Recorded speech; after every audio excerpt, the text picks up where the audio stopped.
Olá, essa é mais uma aula online preparada especialmente para o terceiro período do curso de jornalismo, na disciplina Comunicação Comparada 1. Espero que vocês tenham recebido todo o material que eu enviei na semana passada e a partir daquele material, vocês terão exatamente como estudar, e como acompanhar também as poucas aulas que ainda faltam para concluir o primeiro semestre do nosso curso. Eu tenho uma mudança que eu vou fazer aqui, porque para hoje, na realidade seria ontem, mas ontem vocês estavam ocupados com aula com Google Meet, e aí eu não pude realmente fazer esse trabalho ontem, eu sempre faço na quarta-feira. Então, na próxima semana, eu vou entrar nessa questão da impessoalidade do artista, o estado sobre a estética, o estudo sobre a estética, a denúncia social e as mudanças do sistema monolítico de poder. Seria hoje a aula de hoje. Mas eu verificando aqui nos meus guardados, cheguei à conclusão de que a nossa aula, que foi a aula do dia 2/6, ela não se completou, Então faltou exatamente fazer um comentário sobre a arte contemporânea, que começa exatamente essa arte contemporânea a partir de 1850, até mais ou menos a atualidade. Por que 1850? Na realidade, esse é uma marca do desenvolvimento da chamada indústria, chamada período da indústria inglesa, quando eles desenvolvem uma série de outras questões dentro do campo da produção de automóveis, de máquina, locomotiva, uma série de outros fatores que, na realidade, essa chamada Revolução Industrial Inglesa, ela modifica praticamente as relações de economicidade no planeta, ela muda tudo. Então, entre os meados do século XIX e o início do século XX, se lançaram as bases da sociedade contemporânea, aquilo que nós podemos entender como contemporaneidade, ou seja, o estudo das artes com relação aos nossos dias, marcada no terreno político pelo fim do absolutismo, quer dizer, se encerram exatamente a todos os governos que estavam exatamente com essa questão da centralização de poder, abre-se exatamente a instalação dos governos democráticos. Isso ocorre exatamente na América Latina como um todo, na Europa, enfim. Então, no campo econômico, marcar essa fase, a chamada Revolução Industrial Inglesa, a consolidação do capitalismo, que tiveram resposta às doutrinas de esquerda, como o marxismo, e as lutas de classe colocadas exatamente por Karl Marx. Então, essas lutas de classe, nós podemos entender o seguinte: se há um desenvolvimento da Revolução Industrial, nós vamos entender, então, que aumenta, inclusive, o campo de trabalho para o desenvolvimento industrial. Isso não só na Inglaterra, mas, sobretudo, no mundo como um todo. E aí começa exatamente o que? Essa relação entre patrão e empregados. Então, essas lutas de classe que se tornam permanentes, até hoje estamos discutindo isso, é uma base que dá exatamente para a gente discutir essas questões, até porque hoje, com o atual governo, se discute muito essa questão de marxismo, de comunista, de esquerdista, de fascismo, quer dizer, uma série de fenômenos.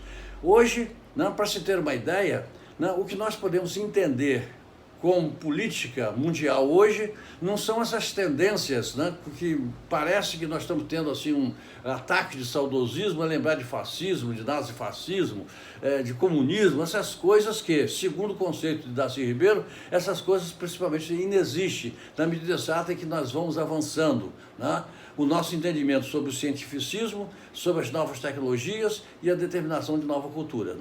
Então, quando a gente trabalha com essas instâncias, nós temos exatamente que entender que tudo isso que está se passando hoje pelas mídias não passa exatamente de quê? De uma recaída ideológica por parte das pessoas que têm pouco saber sobre a história. Então, outra questão também é compreender, então, que na arte o que tipifica o período é a multiplicação de correntes grandemente diferenciadas. Então, as correntes estéticas, elas são determinantes exatamente para mostrar a idade cultural, tá, de determinada cidade. Até porque o desenvolvimento cultural ele não é equânime, ele não se dá de uma forma, né, que se universaliza. Né? O que acontece? Cada lugar, cada país, ele tem um nível de desenvolvimento próprio. Né? Assim como, né, no Brasil nós começamos o nosso trabalho de desenvolvimento e colonização em 1536, vocês imaginam que a Europa, né, já estava exatamente altamente desenvolvida. Então, nós não podemos exatamente criar uma forma, né, de comunicação comparada entre, né, a civilização brasileira hoje, a partir mesmo, né, entrando dentro do terceiro milênio, com alguns países, né, desenvolvimentistas na Europa, cuja idade cultural é muito mais avançada. E aí a percepção dos seus concidadãos é muito mais apurada com relação à questão da história, a questão do desenvolvimento da arte e outras coisas. Por isso que na arte o que tipifica o período é a multiplicação de correntes grandemente diferenciadas. Né? Então até o final do século XIX surgiram, por exemplo, né, a chamada arte moderna, mas que entrou com exatamente o quê? As pessoas trataram da questão do realismo, a arte, né, refletindo o realismo, enquanto hoje nós sabemos que a arte é a representação simbólica, né, da realidade, é outra coisa diferente, né? Então o realismo e o impressionismo, o simbolismo, né, o chamado pós-impressionismo, enfim. Mas o que marca realmente, né, o desenvolvimento da indústria cultural, ou seja, da chamada Revolução Industrial Inglesa, é exatamente a figura de Chaplin. É muito interessante isso. Por exemplo, no século XX, se caracterizou por uma forte ênfase no questionamento das antigas bases da arte, propondo-se a criar um novo paradigma da cultura e sociedade e derrubar tudo que não fosse tradição. Quer dizer, uma coisa interessante, quer dizer, é preciso que, para você adicionar, né, no sistema civilizatório uma arte evolucionista, deveria tratar necessariamente de derrubar todas as coisas que foram tradicionais. Hoje nós vemos que a situação não é bem assim, né? Porque nós usamos exatamente da base da tradição para compor as questões de vanguarda, né? Então, até meados do século, as vanguardas foram fechadas no rótulo de modernistas, é aquilo que nós falamos. A arte moderna, ela ocupa um espaço importante, né, nas relações da sociedade brasileira.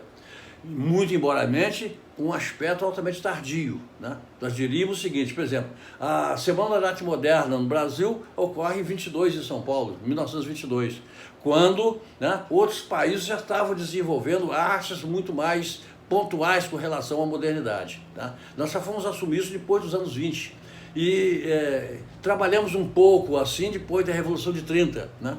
Mas é bom que a gente saiba exatamente que a idade cultural ela é a idade que esprende exatamente a natureza das relações da sociedade. Quando eu falo da relação da sociedade, eu estou falando em todos os sentidos, no sentido político, no sentido econômico, principalmente no sentido social, né?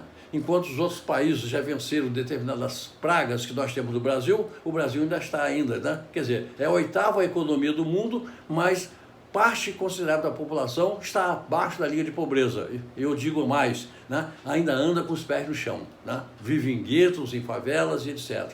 Para mostrar o nível de desenvolvimento.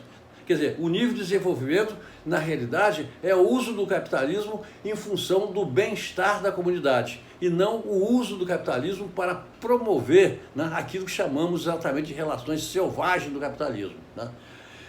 Outras questões também, né, chegamos aos dias de hoje a um estado de total pulverização dos estilos estéticos, que convivem, dialogam, se influenciam e se enfrentam mutuamente.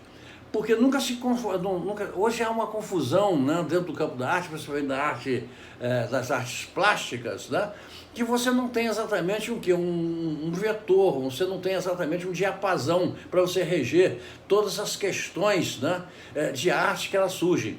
É muita coisa, né, é muita coisa. E quase, como que se caracteriza todas essas artes modernistas?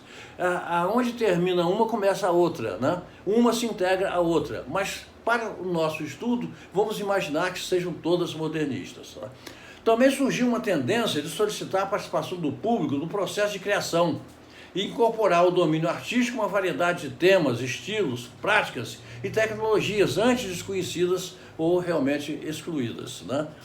Então, é só para justificar por que eu estou fazendo a complementação dessa aula, porque eu deixei de falar sobre isso na aula passada. E vocês estão com esse material exatamente nas suas mãos. Então, eu estou passando exatamente, estou dando continuidade à aula do dia 2, como para tratar da questão da intencionalidade do artista. Porque a intencionalidade do artista vai estar exatamente na razão direta em que a arte é usada para o bem-estar da sociedade, né? Quer dizer, é a chamada uma arte de agite pop, ou seja, de agitação popular, da parte do teatro, né? Na música, por exemplo, as músicas, a Tropicália, o cinema novo, o teatro novo, enfim, uma série de fenômenos que ocorreram no Brasil exatamente a partir de quê? A partir do discurso altamente vanguardista de todas as pessoas que participaram, todos os artistas que participaram da Semana de Arte Moderna em fevereiro de 1922 no Teatro Municipal de São Paulo, né? São Paulo. Então a gente vai entender um pouco mais dessa questão para entender o seguinte, né?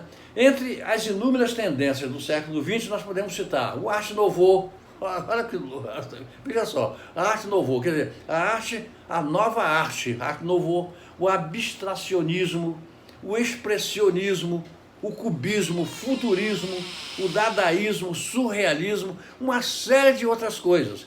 Mas se a gente fizer um exame, né, a gente vai entender exatamente o seguinte: qual a diferença exata entre a chamada arte acadêmica, ou seja, a pintura, a arte plástica acadêmica, e as questões que se colocam exatamente com o desenvolvimento do modernismo, a partir inclusive do cubismo, né, que nós temos, por exemplo, o Cândido Portinari, que foi cubista, né, Pablo Picasso, enfim, Salvador Dalí, uma série de outras figuras que trataram exatamente fizeram várias composições pictóricas, mas não ficaram exatamente numa só corrente estética, preferiram trabalhar com várias correntes estéticas, né? E aí essas correntes estéticas, elas continuam, não? Elas têm uma dimensão muito forte, elas tratam do minimalismo como tendência futurista. Temos uma série de denominações como o funcionalismo, o construtivismo. Esse construtivismo ele parte, inclusive, né, dentro do campo da pedagogia, com a teoria prática, né, a teoria prática do desenvolvimento de todo o trabalho pedagógico, né, colocado por Paulo Freire, né? Então, acha o seguinte, que se o construtivismo estava ligado ao setor pedagógico, poderia também estar, né, dissolvido ou incluído dentro do campo das artes. E tem o informalismo, o arte pop, o agite pop, o neorrealismo, a arte de noção, a performance, o happening, né, o pop art, o vídeo arte. Então, quer dizer, na medida exata que você vai entrando para dentro, né, da chamada vida moderna, dentro desse ciberespaço, você está... O que é ciberespaço? Ciberespaço, né, é o lugar para onde se convergem todas as tendências da pós-modernidade, né? Então, todas essas videoartes, o minimalismo, a arte conceitual, o fotorrealismo, né? O land art, o body art, uma série de arte que ela está exatamente incluída dentro desse padrão, né? O padrão da pós-modernidade. Está onde? Ele está inserido como desenvolvimento da arte dentro do ciberespaço, né? Enfim, o neo-expressionismo, o transvanguardismo, a modernidade, enfim, é uma série de outros fatores que continuam fazendo assim. E aí, eu quero apenas acrescentar ao trabalho já realizado, repetir essa questão conceitual, para a gente poder entender exatamente esse final de aula que eu estou fazendo aqui. A capacidade que o homem, como ser racional, tem para pôr em prática uma ideia, né, valendo-se das faculdades de dominar a matéria, transformando-a em algo culturalmente aceito e que se faz diferente em função de sua relação com o outro. Toda vez que você faz uma arte, uma poesia, pinta um quadro, faz um trabalho de jornalismo, por exemplo, literário, você está fazendo exatamente o quê? Você está fazendo alguma coisa para que o outro que outra pessoa possa ter aquilo como aceitação. Ele aceita aquilo, é culturalmente aceito, né, pelo outro. Então, a arte não existe dentro do campo do intimismo, embora exista a arte intimista, né? Tem muita gente que faz um poema e guarda para si, não mostra a ninguém, né? É a arte para a sua própria autocontemplação, né? Mas de um modo geral, tudo aquilo que você faz, você escreve uma peça de teatro, você monta a peça de teatro, naturalmente que você vai compreender que você tem o desejo, né, expresso de mostrar aquilo para uma plateia, né? Então, é desse sentido que eu estou falando. Outra questão também é mostrar as diferentes artes que existe, né? Alguns tipos de arte. Arte concreta, que vem do concretismo, anuência da arte moderna. A arte culinária, né? É aquela arte que faz a preparação dos alimentos conforme as regras gastronômicas. A arte de marinha, a arte de dar nó, voltas dos cabos de marinha. Então você tem uma série de exemplos para isso. A arte publicitária. Então você vê o seguinte, a relação do homem, né, com a natureza é uma relação altamente cultural e artística. É só para a gente compreender esse relacionamento. E aí é um conjunto de gráficos, por exemplo, a arte publicitária, que hoje é uma arte altamente importante, não só nas redes sociais, mas sobretudo na televisão, né, ainda na televisão, né? Por quê? Porque ela trabalha muito dessa questão, né, da visualidade, né? Então ela trabalha com isso, a apresentação gráfica e visual de anúncios publicitários. Muito interessante com isso, né? E aí essas leituras. A outra arte, a arte dramática, é aquela que vai compreender exatamente o teatro na sua dimensão simbólica, né? E não só o teatro, mas como o cinema, as novelas de televisão e etc, etc, né? Todas as artes que são representativas, ou seja, aquelas que são simbolicamente representativas da realidade que surge, né, dos conflitos da sociedade. A arte de vanguarda, né?